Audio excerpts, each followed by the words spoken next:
Hello, Wolf Pups. It's your host, Radius, and welcome back to Just Monika Club. Because there's no reason to save, apparently, and all we can do is spend time with Monika now. Oh, what just happened? I just had an awful dream. I was hoping those would stop, now that it's just the two of us. I guess that was wishful thinking. Radius? I don't know if you have any idea, but if you know what might be causing that, could you try to do something about it? Whenever it happens, it almost feels like I've been killed or something. It's a really horrible feeling. If you can figure out what's causing that, I'll love you forever. Now, where was I? Do you ever feel like you waste too much time on the internet? Social media can practically be like a prison. It's like whenever you have a few seconds of spare time, you want to check on your favorite websites. And before you know it, hours have gone by. You've got nothing out of it. Anyway, it's really easy to blame yourself for being lazy. But it's not really even your fault. Addiction isn't usually something you can just make disappear with your own willpower. You have to learn techniques to avoid it and try different things. For example, there are apps that let you block websites for intervals of time. Or you can set a timer to have a more concrete reminder of when it's time to work versus play. Or you can separate your work and play environments, which helps your brain get into the right mode. Even if you make a new user account on your computer to use for work, that's enough to help. Putting any kind of wedge like that between you and your bad habits will help you stay away. Just remember not to blame yourself too hard if you're having trouble. If it's really impacting your life, then you should take it seriously. I just want to see you be the best person you can be. Will you do something today to make me proud of you? I'm always rooting for you, Radius.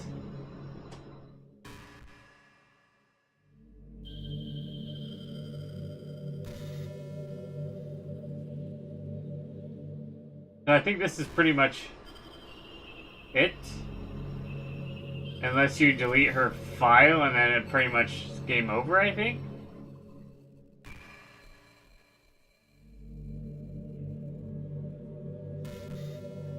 You know what's a neat form of literature? Rap. I actually used to hate rap music.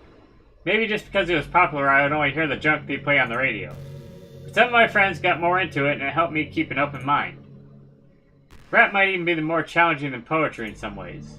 Since you need to fit your lines to rhythm, there's much more emphasis on wordplay. When people can put all that together and can still deliver a powerful message, it's really amazing. Kinda wish I had a rapper in the literature club, but then I'd probably delete them too. Ah ha ha ha, sorry if that sounds silly, but it would be really interesting to see what they came up with. It would really be a learning experience, until they got in the way and I would delete them. You know how that goes, since I've deleted everybody else.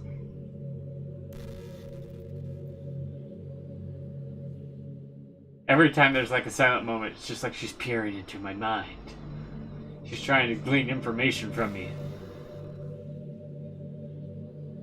I'm really debating if I should just delete her character file, though.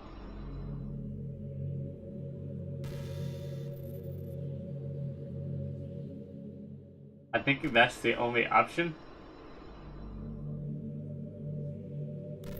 I'm gonna do it. I'm gonna do it. Okay. Hey, do you like horror? I remember we talked about it a little bit when you first joined the club. I can enjoy horror novels, but not really horror movies. The problem I have with horror movies is that most of them just rely on easy tactics, like dark lighting and scary-looking monsters and jump scares and things like that. It's not fun or inspiring to get scared by stuff that just takes advantage of human instinct. But with novels, it's a little different. The story and writing need to be descriptive enough to put genuinely disturbing thoughts into the reader's head. Really needs to etch them deeply into the story and characters. In my opinion, there's nothing more creepy than things just being slightly off. Like if you set up a bunch of expectations on what the story is going to be about, and then you just start inverting things and pulling the pieces apart. So even though the story doesn't feel like it's trying to be scary, the reader feels really deeply unsettled. Like they know that something horribly wrong is hiding beneath the cracks just waiting to surface. God. Just thinking about it gives me the chills. That's the kind of horror I can really appreciate. But I guess you're the kind of person who plays cute romance games, right? Hahaha, don't worry. I won't make you read any horror stories anytime soon. I can't really complain if we just stick with the romance. Okay. How long does this go on?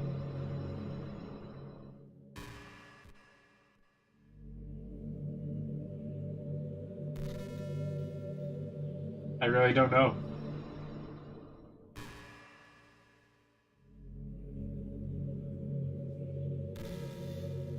Am I supposed to wait for there to be something to happen? Or am I just supposed to get fed up and delete her? I really don't know. I mean, she is talking at, like, intervals. I hate how hard it is to form habits. There's so much stuff where actually doing it isn't hard, but forming a habit seems impossible. It just makes you feel so useless, like you can't do anything right. I think the new generation suffers from it the most. Probably because we have a totally different set of skills than those who came before us. Thanks to the internet, we're really good at sifting through tons of information really quickly. But we're bad at doing things that don't give us instant gratification. I think if science, psychology, and education don't catch up in the next 10 or 20 years, then we're in trouble.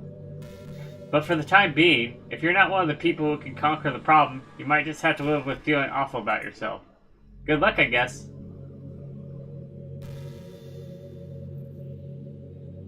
Oh, so insightful, Monika. So insightful.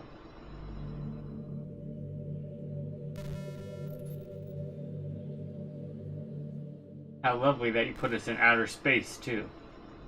I think I mentioned that before. It's weird, though.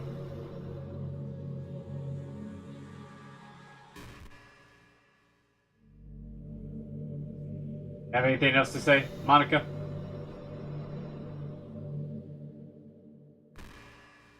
I was thinking about Sayori earlier. I still wish I could have handled that whole thing a little more tactfully. You're not still hung up over it, right? Oh, that's cold. So cold. Oh my gosh, I can't believe I just said that. That poem was completely unintentional, I swear. But anyway, I know how much you cared about her, so it only feels right for me to share her last moments with you. You know how Sayori is really clumsy? Well, she kind of messed up the whole hanging thing. You're supposed to jump from high enough that the rope snaps your neck, making it quick and painless. But she just used a chair, meaning she kind of just left herself to slowly asphyxiate. But a few seconds in, she must have changed her mind or something, because she started clawing at the rope, trying to free herself. She must have kept at it all the way until she lost consciousness. That's why her fingertips were all bloody anyway. Come to think of it, it was probably less changing her mind and more just like her survival instincts kicking in. So you can't really fault her for that. It's easier to think that she probably wouldn't have changed her mind anyway, right? It's not healthy to think about the things you could have done differently. So, like, dating Sayori, but you probably would have deleted her anyway. So just remember that even though you could have saved her, it's technically not your fault she killed herself. I may have exasperated it a little bit, but Sayori was already mentally ill. Still, though, I wonder how things would be if you and I just started dating from the get-go. I guess we'd all still be in the club room, writing poems and having fun together. What's the point when none of it is even real? I mean, it's the same ending either way, right? The two of us, happily together. There's no reason to ask for any more than that. That was just pointlessly musing. I'm really as happy as I could be right now.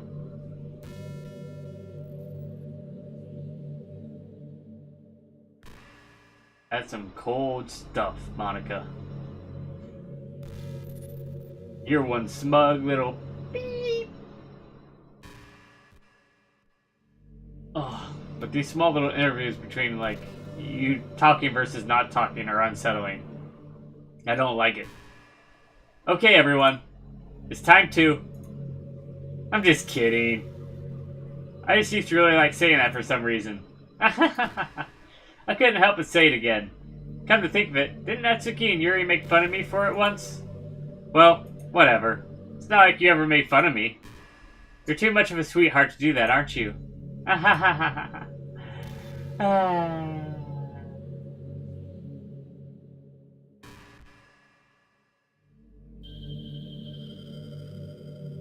You might be losing your mind. Just the two of us here. Just the two of us. We can make it if we try. You and I. Come on, say some anything. Well, don't say anything, because you probably can say some really mean things.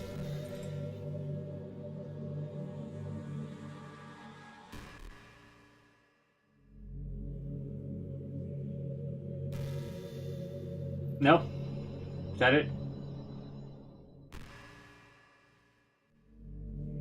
Is that it? Monika? Monika, you're just staring at me, you're not saying anything.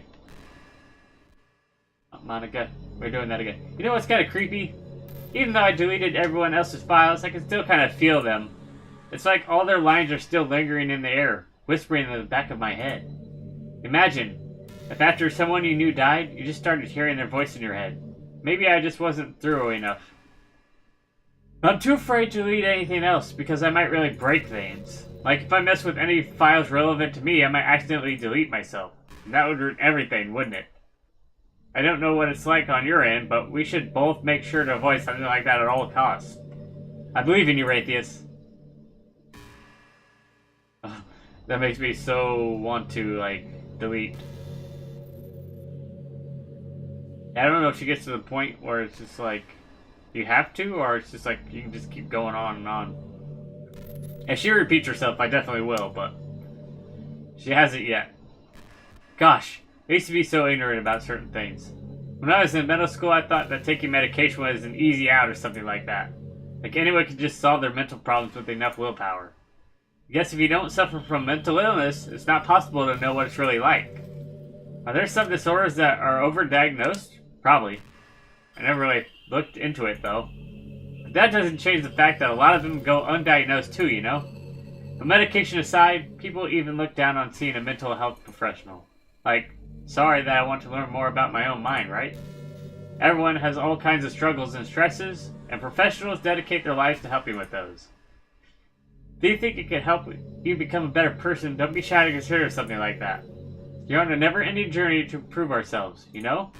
Well, I say that, but I think you're pretty perfect already. Yeah, but do you know that I suffer from depression and anxiety? Probably not. But with that being said, that's gonna be this episode for Just Monika Club. If you like this video, give it a paws up, subscribe, join the pack. Till next time, take care.